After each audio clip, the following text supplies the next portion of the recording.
Quelle est la relation entre la planète Mars et la pandémie mondiale de coronavirus qu'on est en train de vivre sur Terre? Bonjour à tous, je suis Luca Montabone, physicien de formation, chercheur en planétologie et entrepreneur. Je suis basé sur le site de Sawa Technolac, au Bourget du Lac, à côté de Chambéry. Ça fait à peu près 18 ans que j'étudie l'atmosphère de la planète Mars avec les objectifs de percer les secrets de la météorologie et préparer ainsi l'arrivée de l'homme sur la planète en toute sécurité. Je ne travaille pas tout seul, bien évidemment. Je collabore activement avec plusieurs instituts dans le monde, le Space Science Institute au Colorado, Sorbonne Université à Paris, l'Université d'Oxford en Angleterre et même l'Université des Émirats arabes dans la ville de Al Ain.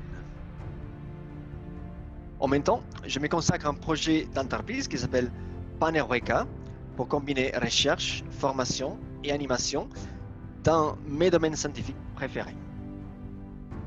Cette vidéo que vous voyez aujourd'hui est l'enregistrement d'une conférence que j'ai faite au Centre des congrès de Chambéry et que j'ai diffusée en même temps sur Internet dans le cadre de la Fête de la Science 2020. L'année 2020 est une année très particulière.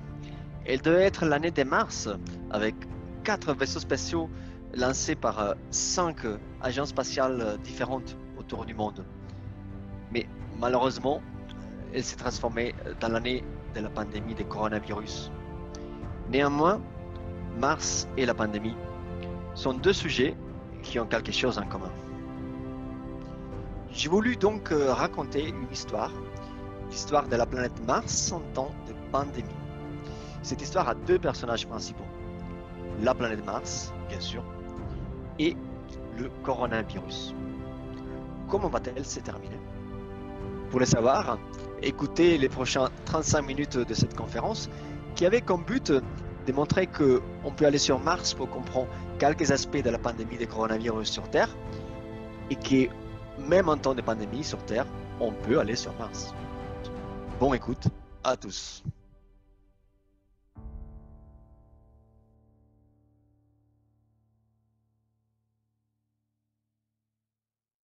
Et donc, mon histoire aura 3 épisodes, d'accord.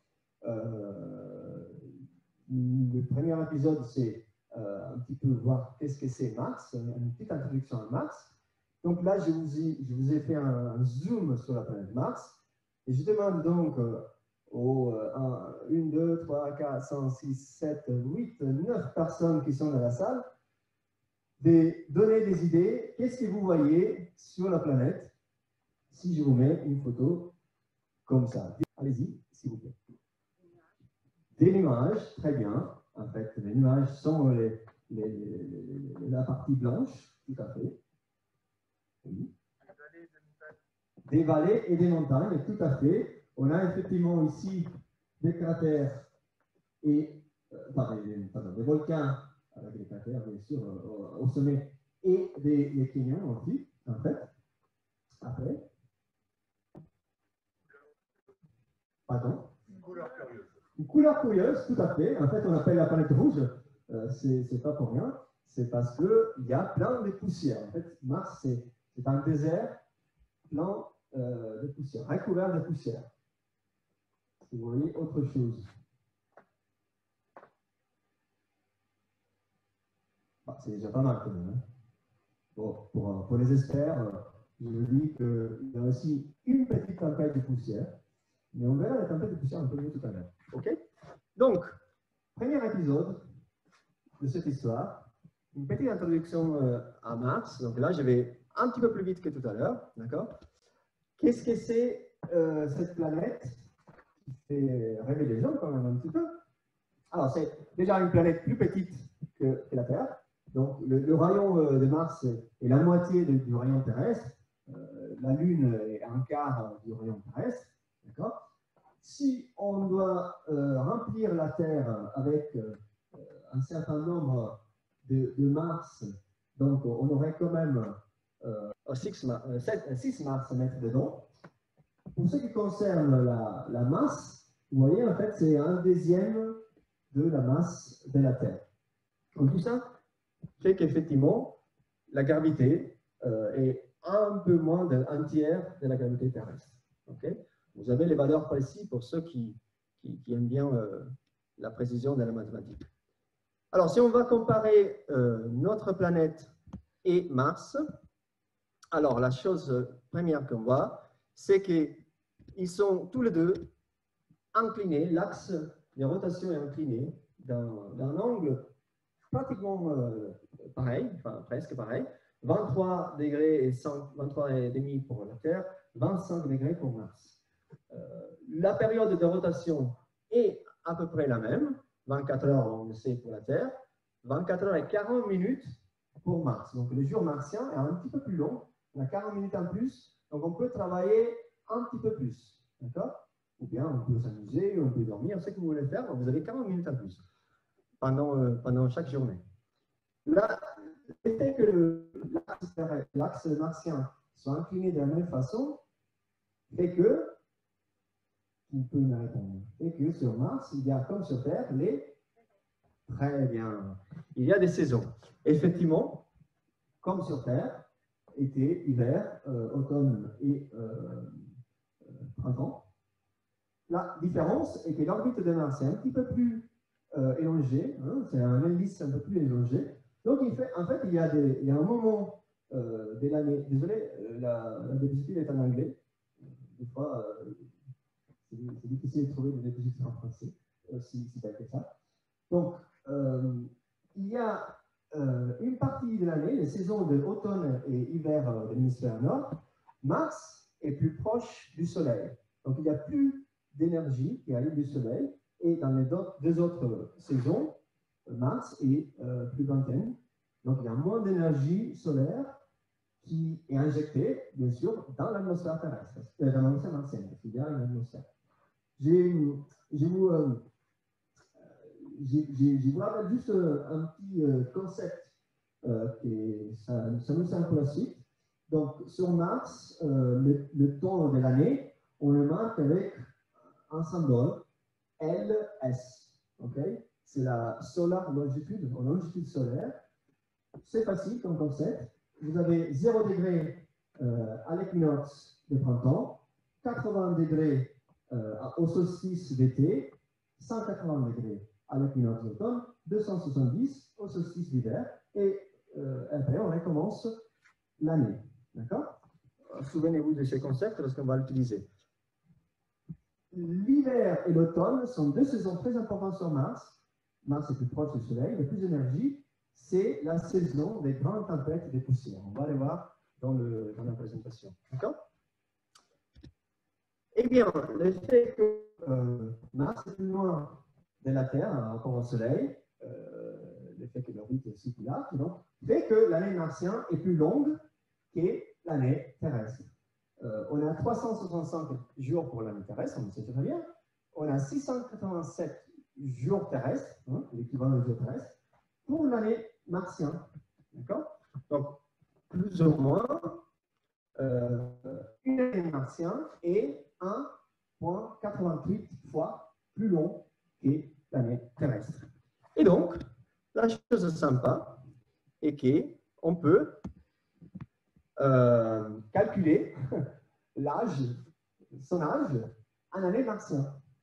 Moi, par exemple, j'ai fait les calculs, j'ai divise par 1,88, j'ai 25 années martiennes et demi. Donc, je suis très jeune. C'est pour ça, je suis très jeune. La raison étant que je travaille sur Mars. Alors, est-ce que les amis sur Internet peuvent aussi faire vite leurs calculs et me donner leurs âges? Waouh, on a des enfants pratiquement. 11 ans de nouveau. Waouh, super. On a tous des enfants martiens. Enfin, des enfants, excusez-moi, des ados. Des ados martiens. Les autres, allez, on va voir s'il y a aussi des adultes martiens qui nous écoutent sur Internet. Vous demandez de faire aussi le calcul dans la salle. Bien sûr. 88, si vous avez l'appli sur le portable. Bien sûr, c'est facile. Si vous voulez vraiment faire les choses simples, vous divisez votre âge par 2, hein? Oui. Hein? Comme ça, on va faire Un peu moins de 2. Mais bon, si vous voulez faire vraiment précisément, il faut diviser par 1,88. Bon, alors, on a au moins un ou deux ados sur Internet. On va avancer un petit peu. L'atmosphère existe sur Mars. Heureusement, parce que sinon, moi, je n'aurais pas de travail, parce que je travaille sur l'atmosphère martienne. Par contre, une atmosphère pas trop sympa, c'est-à-dire qu'il y a beaucoup de dioxyde de carbone, 96%, donc c'est pratiquement irrespirable, et des autres gaz en quantité beaucoup plus faible. D'accord? Donc, il y a quand même une grosse différence de composition entre l'atmosphère terrestre et l'atmosphère martienne. La couleur aussi, ça change. Vous voyez, l'atmosphère martienne est rouge, l'atmosphère terrestre, vous le connaissez bien, bleu. La raison étant qu'il y a beaucoup de poussière dans l'atmosphère martienne. Et bien sûr aussi, la densité change beaucoup. Il y a beaucoup plus d'atmosphère sur Terre que sur Mars. La densité de l'atmosphère terrestre est 100 fois la densité de l'atmosphère martienne. D'accord? Et pour ce qui concerne la température, eh bien, il fait froid sur Mars. Vous voyez ici, en fait, la moyenne de température sur Terre est 14-15 degrés. Sur Mars, c'est moins 63 degrés centigrades. C'est bon. Il fait froid. En moyenne, il fait froid. Mais effectivement, il y a des moments où on arrive même à avoir une température maximale de 30 degrés.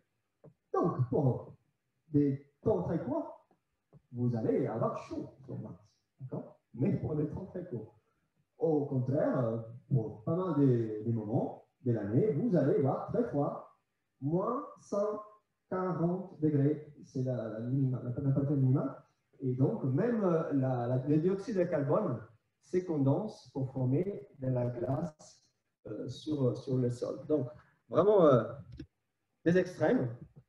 Et voilà ce que Mars apparaît quand on regarde la carte topographique. On avait parlé tout à l'heure de montagnes, on avait parlé des vallées, on avait parlé des cratères. La zone où il y a plus de volcans est celle-ci, avec Olympus Mons, qui est le plus grand volcan du système solaire, 18 km en fait. Des cratères énormes comme celui-là, le bleu, le grand bleu, qui, sur la droite, qui fait quand même 4 km de profondeur. Des vallées, des canyons, des plaines. Bref, il y a une topographie très variée qui pose des risques et des problèmes. Eh bien, ça c'est le premier épisode de cette histoire. Là, on change un petit peu de rythme. On passe au deuxième épisode de l'histoire de Mars en pandémie. Je vais vous parler un petit peu de ma recherche spécifiquement. En temps de pandémie, bien sûr, mais aussi, comment ça se fait que tout est le temps. Voilà. Mais aussi, comment est-ce qu'on peut utiliser cette pandémie pour comprendre Mars et comment est-ce qu'on peut utiliser Mars pour comprendre cette pandémie. D'accord? Alors, je commence avec une question que je pose aux amis sur Internet, mais que je pose aussi, et en même temps, aux amis ici dans la salle. Vous voyez un graphique ici. Vous voyez une courbe en fait. D'accord? Il y a une courbe rouge, rose, et aussi des valeurs en gris. Alors, je vous dis que c'est une courbe d'une variable. D'accord? Une variable qu'on va définir. La rouge est la moyenne de cette variable et la partie grise est sa variabilité. Donc, combien cette variable varie sur une zone donnée. En ce temps de pandémie, est-ce que cette courbe, ça vous donne des idées? Est-ce que ça vous rappelle quelque chose? Alors, je laisse quelques instants en salle et sur Internet à répondre à cette question. Qui veut tenter? La pandémie dans le monde? La pandémie dans le monde? La pandémie dans le monde, c'est-à-dire le nombre de personnes contaminées, donc avec une sorte de pic après de première vague dans un sens. Très bien. Quelqu'un d'autre a des idées. Sur Internet aussi, hein?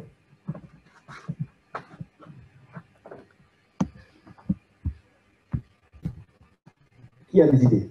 Encore, des autres idées, des autres possibilités. C'est un challenge, bien sûr. Hein. La pollution aussi, on a des idées. La pollution mesurée. Pardon? Elle partirait pas de si bas. On fait de la recherche. En ce moment, on est en train de faire de la recherche. Hein. Autre idée. Quelqu'un sur Internet. La dette française. C'est magnifique. Par contre, je ne suis pas d'accord parce que la dette française, je pense qu'elle ne va jamais diminuer. Voilà, je vais dire aussi. Non, si l'échelle de temps est l'échelle d'une journée, moi j'aurais pu penser à une courbe de température ressentie sur la planète, ça monte très vite, mais ça redescend très vite aussi, comme tu le disais. Très bien, merci. Donc, bref, il y a beaucoup d'idées et ça me fait plaisir parce que ça veut dire qu'effectivement, et toutes les idées en fait sont correctes, ça veut dire qu'une courbe comme ça peut être beaucoup de choses. D'accord? Alors maintenant, je vous montre la solution. Si j'arrive à avancer la slide. Voilà. La solution est que cette courbe représente la variation de opacité de l'atmosphère sur Mars, okay, pendant une grosse tempête, une tempête extrême de poussière qui a eu lieu en juin-juillet 2018. D'accord? Alors, qu'est-ce que c'est l'opacité de l'atmosphère? C'est pratiquement, si vous voulez, bon, vous allez de la poussière dans l'atmosphère, donc l'opacité, donc l'atmosphère devient opaque. Vous ne voyez pas très bien à travers. Donc, ça, c'est la courbe de l'opacité qui est proportionnelle justement à la quantité de poussière que vous avez dans l'atmosphère martienne.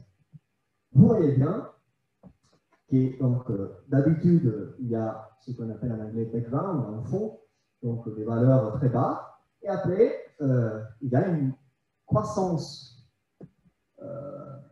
presque plus qu'exponentielle, explosive. Okay? On arrive à atteindre un pic, et après une décroissance exponentielle plus lente.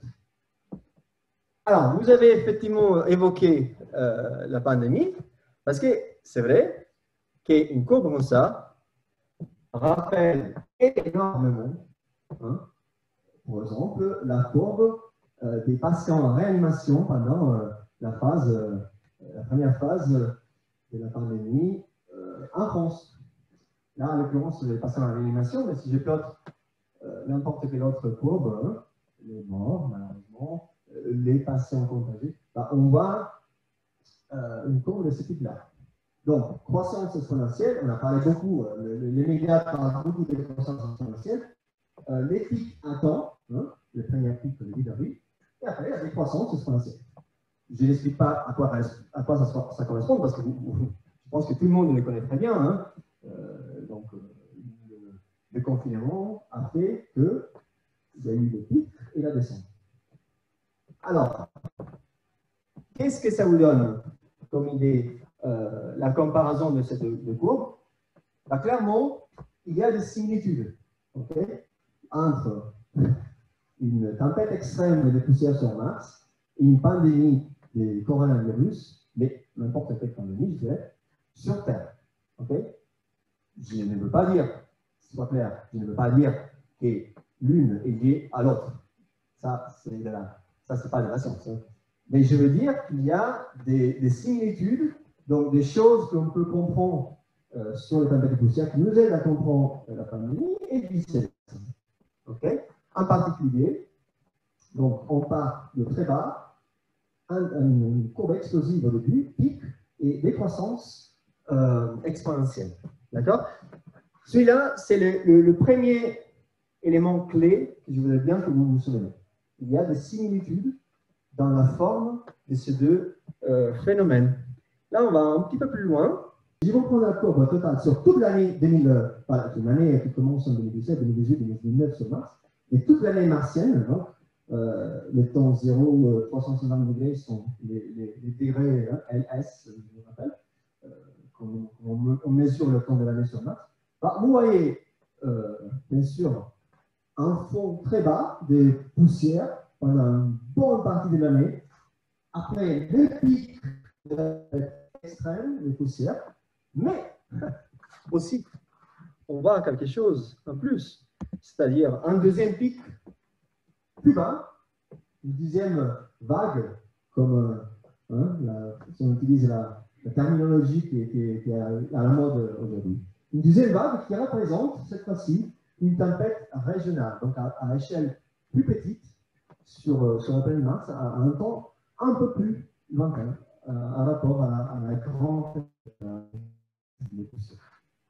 Donc il y a vraiment une très forte similitude avec ce que c'est en train de se passer au niveau des pandémies, par exemple en France. On est dans la phase de est-ce qu'on est, je ne suis pas épidémiologue, donc je ne vais pas dire de bêtises, mais est-ce qu'on est dans la deuxième vague de l'infection? Je ne sais pas, mais sur Mars, on l'a vu, il y a eu, et en fait, ce n'est pas quelque chose qui se passe seulement une fois et c'est fini, ça se répète, hein. Il y a une variabilité chaque année. Je vous montre qu'est-ce que ça représente en réalité. Si vous êtes sur Mars, qu'est-ce que ça veut dire que l'opacité augmente? Voilà, là c'est un rover de la NASA qui a observé le Soleil. Le Soleil, c'est la partie blanche. Observer le Soleil avant la tempête et pendant le début de la tempête. Là, c'est chaque jour, okay? Sur 2, 3, 4, 5, 6 jours, pratiquement, on ne voit plus le Soleil. Donc ça, c'est l'augmentation explosive, exponentielle de la poussière sur Mars. Okay? Eh bien, il y a différents phénomènes liés à la poussière sur Mars. Il y a des tout petits phénomènes comme les diables de poussière. Là, vraiment, l'échelle spatiale est très petite, on parle de quelques centaines de mètres. Il y a des tempêtes de poussière locale et régionale. Là, effectivement, l'échelle de temps augmente un petit peu plus. On parle de quelques centaines de kilomètres pour les tempêtes locales, quelques milliers de kilomètres pour les tempêtes régionales. Et après, il y a les tempêtes extrêmes, qui sont à échelle planétaire.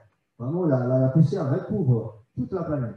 Là aussi, vous pouvez voir des petites similitudes avec ce qui se passe en pandémie, parce qu'on est dans un cas de pandémie mondiale, d'ailleurs, nos pandémies, ça veut dire qu'elle est diffusée partout. Des fois, il y a des épidémies régionales ou locales. Hein. Ebola, on pourrait la comparer à une tempête de poussière locale. La première SARS, on pourrait la comparer, la première épidémie de SARS, on pourrait la comparer à une épidémie régionale. Et voilà. Maintenant, donc, qu'est-ce qu'on fait, nous, en réalité? On utilise des données pour étudier les différentes phases d'évolution de ces tempêtes et bien sûr, chercher de les prédire. Ça, c'est le but final. Parce que si un jour l'homme doit aller sur Mars, on doit savoir comment une tempête comme ça arrive. Il y a des effets. Donc là, on a pris des données satellitaires et on a recréé un petit peu des cartes des poussières pour montrer l'évolution de cette tempête avec 3 points de vue différents. Comme si on avait 3 satellites presque géostationnaires. Hein. Sur Mars, on les appelle aréostationnaires parce que Arès, en grec, c'est Mars. Donc, 3 satellites qui regardent toujours la même longitude et latitude fixe et qui voient effectivement la poussière augmenter dans la zone. Vous voyez que ça commence au centre et après, c'est étal à gauche et à droite. Vraiment, c'est pas répéter les choses, mais il y a des similitudes avec ce qui s'est passé avec notre pandémie de coronavirus. On ne les a pas encore, ces 3 satellites en place. Donc, c'était quand même une reconstruction un petit peu synthétique. La question à se poser, est-ce qu'on peut prévoir les tempêtes comme ça, les grosses tempêtes de poussière extrêmes sur Mars? Eh bien, la réponse, pour le moment, non. Pourquoi? Parce qu'en fait, ce ne sont pas des phénomènes qui apparaissent chaque année, à un moment donné de l'année. Vous voyez dans cette graphique, là c'est l'extension de chaque tempête extrême hein, pour différentes années martiennes, à partir de l'année 0 jusqu'à l'année 35, 34. Alors, je ne sais pas peut-être tout à l'heure, je dirais comment l'animation est nommée. Ce qui importe, en fait, c'est que cette année-là, nommée 25, correspond à l'année terrestre 2001. La tempête tout de suite après s'est passée en 2007. Après, on a dû attendre jusqu'en 2018 pour avoir la tempête que je viens de vous montrer. Donc, effectivement, il n'y a pas des intervalles réguliers pour avoir des phénomènes comme ça. Pandémie, même chose. Hein. Et en plus, le début n'est pas toujours au même moment de l'année. Là, sur l'axe X, vous avez les temps, hein, toujours avec la coordonnée LS. Vous voyez que chaque tempête commence de moments différents. Donc, c'est très difficile de prévoir quand il y aura une tempête. Parce qu'en fait, pour cette courbe exponentielle qui augmente très lentement au début, on ne sait pas s'il va exploser ou pas. Donc, prévoir, même si on est en train de voir le phénomène, c'est quand même très compliqué. Je vous souligne cette tempête de l'année 2001. Alors là, ce que je représente, c'est de nouveau en haut, désolé pour l'anglais, en haut, c'est l'opacité des poussières, comme la courbe de tout à l'heure, d'accord? Mais là, plutôt que de mettre seulement sur une année, vous avez 3 années martiennes. Hein? C'est une année de 120 à 0, donc après la deuxième année, 0, 360, troisième année, 0, 360. En bas, vous avez en correspondance l'intensité du vent à la surface. En fait, pourquoi j'ai mis ces deux cartes en même temps? Parce qu'en fait, la cause de l'augmentation de la poussière dans l'atmosphère martienne, bien sûr, et les vents. Les vents qui soufflent soulèvent la poussière part dans l'atmosphère, et après, bien sûr, monte dans la colonne atmosphérique de plus en plus, et donc on a une augmentation de la opacité totale de la colonne. Donc la cause est les vents. Qu'est-ce que c'est la cause dans le cas de pandémie? C'est le fait que les virus passent d'une personne à l'autre. Et la conséquence est que les gens ils vont à l'hôpital. Maintenant, je vais mettre l'attention sur deux points fondamentaux. Vous voyez que les vents, en fait, il est fort tous les années. Alors là, ce sont des moyennes. Hein. Ces courbes sont des moyennes sur la zone équatoriale. Okay? Donc, c'est une moyenne spatiale. Mais bon, sur cette zone, sur cette bande équatoriale, les vents est quand même fort à un moment donné, chaque année. Sauf qu'il n'y a pas une tempête extrême chaque année. Il y a seulement cette année-là. Bon, là, effectivement, les vents un petit peu plus forts, d'accord, mais pas énormément. Ça ne correspond pas exactement à la différence en opacité. Ça, c'est le premier point. Et le deuxième point est qu'au bout d'un moment, les vents diminuent, d'accord, et l'opacité diminue. Mais qu'est-ce qui fait diminuer ces vents? En fait, c'est un phénomène de rétroaction. C'est-à-dire, vous augmentez la quantité de poussière dans l'atmosphère, donc la température va devenir plus uniforme, et en fait, quand vous avez les températures uniformes, vous n'avez pas de vent. Donc les vents diminuent, d'accord? Donc plus de poussière, si vous voulez, la tempête, c'est tout, elle-même. Et là, de nouveau, une similitude avec la pandémie. C'est la même chose, c'est tout. Alors, il y a deux possibilités. Soit, donc les virus ne peuvent plus infecter personne, donc le virus va mourir. Par contre, vous allez avoir beaucoup de morts. Soit, vous confinez, et donc en confinant, on met de la distanciation sociale, et donc le virus ne peut pas se propager. C'est une rétroaction, exactement comme pour les tempêtes de poussière sur Mars. Voilà donc les deux éléments additionnels. Donc, premier élément, similitude dans la courbe. Deuxième élément, le fait que vous n'avez pas des grosses explosions chaque fois que les vents est fort. Et pourquoi ça? Parce qu'il n'y a pas vraiment une corrélation binaire, c'est-à-dire que si j'augmente les vents, ce n'est pas forcément que la tempête va augmenter, parce qu'il y a des autres éléments à prendre en considération. Il y a des effets qu'on appelle non linéaires. Est-ce qu'il y a suffisamment de poussière sur le terrain pour la soulever? Est-ce que la poussière a des effets, des collisions plus fortes dans un endroit ou dans l'autre? Est-ce qu'il y a de la glace au sol? Donc, tous ces effets-là font qu'effectivement, le fait d'avoir des vents plus forts, ça ne veut pas forcément dire qu'il y a automatiquement une tempête de poussière. Et si vous voulez, dans la pandémie, c'est la même chose. Parce qu'on peut se contagier, mais on peut ne pas avoir des personnes à l'hôpital. Pourquoi? Parce que les personnes qui sont contagiées sont les personnes, sont les jeunes qui n'ont pas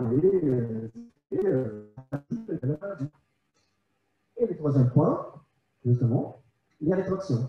Du moment qu'on monte jusqu'à un pic, il y a quelque chose qui se passe finalement qui fait que on coupe, on ralentit jusqu'à couper la croissance, et à ce moment-là, on a une belle croissance tranquille, exponentielle. Pour le cas de la poussière, c'est la sédimentation de la poussière. On n'a plus de vent, donc la poussière, par gravité, peut tranquillement descendre sur la surface de nouveau, et tout va bien, jusqu'à la prochaine tempête. D'accord? Bon, j'espère que je vous ai donné quelques idées de réflexion pour comprendre Mars d'un côté, en utilisant la pandémie, et pour comprendre la pandémie en utilisant le tempête de Mars. Alors, je vous donne encore un petit élément, c'est la partie qui joue les observations. C'est fondamental. Si on avait la possibilité de tester tout le monde pendant cette pandémie, ben, on saurait comment confiner, on saurait comment isoler, etc. etc. Bon, c'est pas évident. Même chose pour les tempêtes de poussière. Si on avait la possibilité d'observer Mars de tous les côtés, tout le temps, okay, on aurait effectivement plein de données pour comprendre qu'est-ce que ça se passe dans l'évolution des poussières. On n'est pas encore là, et c'est un projet des constellations de 4 satellites, un peu en mode géostationnaire, pour observer Mars tout le temps. Voilà, voilà. Deuxième épisode de l'histoire fini. Troisième épisode, on se relaxe un peu. Mais Mars, non. Mars ne s'arrête jamais. Pourquoi Mars ne s'arrête jamais? Parce qu'en fait, pendant cette période de déconfinement, on a lancé des satellites. Il y a 3 agences spatiales, la NASA, les Émirats arabes et la Chine, qui ont lancé des missions sur Mars. Bien sûr, les missions étaient prévues depuis longtemps. La pandémie ne pouvait pas arrêter la mission, parce que arrêter la mission maintenant, ça voulait dire repousser de 2 ans pour avoir Mars dans la bonne conjonction avec la Terre pour lancer. Et repousser de 2 ans, ça veut dire dépenser beaucoup d'argent. Donc, ils ont fait pour pouvoir lancer. Là, c'est les Émirats, justement, qui viennent de lancer en juillet, ils viennent de lancer un satellite qui doit observer la climatologie et même la météorologie martienne. Donc, c'est le premier satellite dédié au climat et à la météorologie martienne. Il s'appelle Hope al-Amal en arabe, qui veut dire espoir en français. Je pense qu'ils ont trouvé un bon nom en ce moment. Hein. On espère que les choses, la situation mondiale est meilleure. Bon, ils ont décidé d'aller bien avant la pandémie, hein, parce qu'il y a quand même beaucoup de désespoir pour plein des autres choses dans le monde, pas seulement pour la pandémie. Mais ce n'est pas que les Émirats qu'ils ont lancé. La NASA a lancé un robot qui va se balader sur la surface de Mars, avec un hélicoptère pour la première fois, qui va explorer le terrain. Là aussi, en juillet. Je ne dis pas les efforts qu'ils ont faits, c'est toutes ces équipes pour lancer toute cette mission dans le climat des pandémies, bien sûr. Je dis, parce que je connais un petit peu l'histoire des Émirats, en fait, les gens qui devaient aller à s'occuper du lancement au Japon, ils se sont dû faire 15 jours, donc vous venez des États-Unis aussi, en collaboration, ils se sont dû faire 15 jours de confinement aux Émirats en arrivant des États-Unis pour récupérer les satellites. Et après, ils sont allés au Japon, ils se sont fait 15 jours de confinement là-bas, justement, avant de pouvoir lancer l'engin. Et aussi les Chinois, parce que la Chine, maintenant, est entrée dans la course à Mars. Eux, ils veulent faire les choses vraiment très bien tout de suite. Donc, ils ont décidé de lancer une mission qui a un satellite, un rover et un télescope, tout ensemble. Hein. Donc finalement, ils font dans une mission ce que la NASA a fait depuis les années 60. Bon, est-ce qu'ils vont réussir? Pourquoi pas? Désormais, la technologie a avancé, donc on espère. Et, ça sera vraiment sympa de voir qu'est-ce que ça va donner la Chine dans le futur des missions spatiales vers Mars. Vous voyez, ils sont sérieux, ils ont des engins qui se déposent et des petits rovers aussi qui vont se déplacer sur Mars. Le problème de la Chine est qu'on n'a pas vraiment accès à l'information. Ça, c'est les seules vidéos que j'ai trouvées sur Internet qui expliquent un petit peu, en chinois, bien sûr, ce qui s'est passé. Donc, ça ne va pas être évident de collaborer avec les Chinois. C'est beaucoup plus facile avec les Américains, les Européens, bien sûr, et les Émirats. Je dis juste une chose à propos de l'Europe. L'Europe aussi devait lancer un engin en 2020, sauf que n'a pas pu, pas à cause de la pandémie, mais à cause d'un problème de parachute. Eh bien, je crois qu'on arrive à la fin de cette présentation. Je veux quand même passer 30 secondes pour vous dire qu'en ce temps de pandémie, le travail sur Mars ne s'est jamais arrêté, voire il a remonté, parce que maintenant on fait des téléconférences tout le temps, visioconférences tout le temps. Donc là, par exemple, c'était la réunion annuelle de la Space Science Institute à laquelle je suis affilié. Voilà. C'est comme ça maintenant la réunion. Les conférences sont comme ça. Il y a des conférences virtuelles en ce moment auxquelles je participe. Donc tout est fait à distance. Moi, je n'aurais pas pu peut-être aller aux États-Unis pour faire cette réunion annuelle. Finalement, je l'ai fait. Peut-être les gens qui sont sur Internet en ce moment ne peuvent pas venir à Chambéry écouter cette conférence. En la faisant sur Internet, j'espère qu'ils ont pu. Et bon, écoutez, je pense qu'on peut... Là, la scène s'ouvre, mais là, plutôt, c'est le contraire. On tire les rideaux. C'est la fin de la présentation. Je veux juste vous dire que pour le moment, Mars est Covid-19 free. Bien sûr, on n'a pas de Covid sur Mars, parce que déjà les bactéries, les virus ont du mal à survivre sur Mars, et surtout parce qu'il n'y a pas d'homme. D'accord? Est-ce qu'un jour, on aura le même problème de pandémie sur une autre planète? Ben, je ne veux pas arriver jusqu'à là. Pour le moment, on gère déjà notre pandémie à nous. Et je pense qu'avec ceci, donc on élimine les virus, de tout, et je vous remercie énormément pour votre attention dans la salle et sur Internet. Je prends les questions dans la salle et j'espère aussi sur Internet.